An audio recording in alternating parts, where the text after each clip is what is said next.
Banyak orang khawatir dan bertanya-tanya, apakah cacar monyet berbahaya? Kekhawatiran ini cukup beralasan. Pasalnya, monkeypox atau cacar monyet telah ditetapkan sebagai darurat kesehatan global sejak penyakit kembali mewabah di banyak negara pada awal 2022 ini. Untuk diketahui, sedikitnya 40.000 orang dari 90 negara terinfeksi virus monkeypox. Indonesia mengumumkan temuan kasus cacar monyet pertama pada Sabtu, 20 Agustus 2022. Untuk mengenal lebih dekat penyakit menular yang muncul di tengah-tengah pandemi COVID-19 ini, simak penjelasan berikut. Gejala cacar monyet mirip seperti cacar air, yaitu berupa demam, lalu muncul ruam dan melenting pada kulit berisi cairan khas cacar yang terasa sakit dan terkadang meninggalkan bekas luka cacar yang susah dihilangkan. Penyakit cacar monyet sejauh ini tidak berbahaya.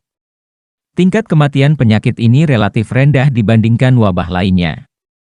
Meskipun tidak berbahaya, penyakit ini berpotensi menimbulkan kesakitan yang cukup memprihatinkan.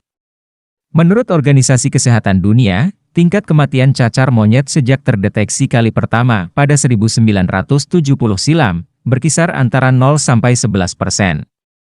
Rasio kematian monkeypox beberapa tahun ini berkisar 3–6%. Namun, tingkat kematian penyakit ini sejak ditetapkan sebagai darurat kesehatan global oleh WHO ternyata masih di bawah 1%. Berdasarkan data Pusat Pengendalian dan Pencegahan Penyakit Amerika Serikat atau CDC, jumlah penderita cacar monyet di seluruh dunia yang dilaporkan per 19 Agustus 2022 adalah 41.358 orang.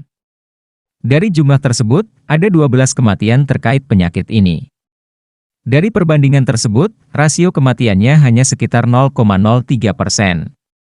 Para ahli menjelaskan bahwa cacar monyet tidak berbahaya karena penyakit ini relatif tidak mematikan dibandingkan wabah lainnya. Sebagai perbandingan, cacar monyet memiliki tingkat kematian di bawah 1%, sedangkan COVID-19 memiliki tingkat kematian antara 0,1 hingga 14,5%, Ebola memiliki tingkat kematian 25–95%, cacar air memiliki tingkat kematian 1–30%, dan PES memiliki tingkat kematian 10–70%. Walaupun cacar monyet relatif tidak berbahaya, namun penyakit ini perlu dikendalikan agar penularannya tidak meluas dan mutasi virus penyebab cacar monyet bisa diminimalkan. Perlu diketahui, cacar monyet menular lewat kontak erat intens dalam waktu lama, terutama jika seseorang menyentuh lesi atau ruam penderita dan melalui hubungan seks. Dilansir dari New York Times, virus penyebab cacar monyet juga bisa menyebar lewat pakaian, handuk, atau tempat tidur yang digunakan penderita. Sebagai catatan, penyakit ini tidak mudah menular dengan kontak singkat, seperti bersalaman. Nah, setelah menyimak penjelasan ini, maka Anda tak perlu khawatir berlebihan terhadap wabah penyakit yang satu ini. Meskipun begitu, tetaplah waspada dengan rajin menjaga kebersihan.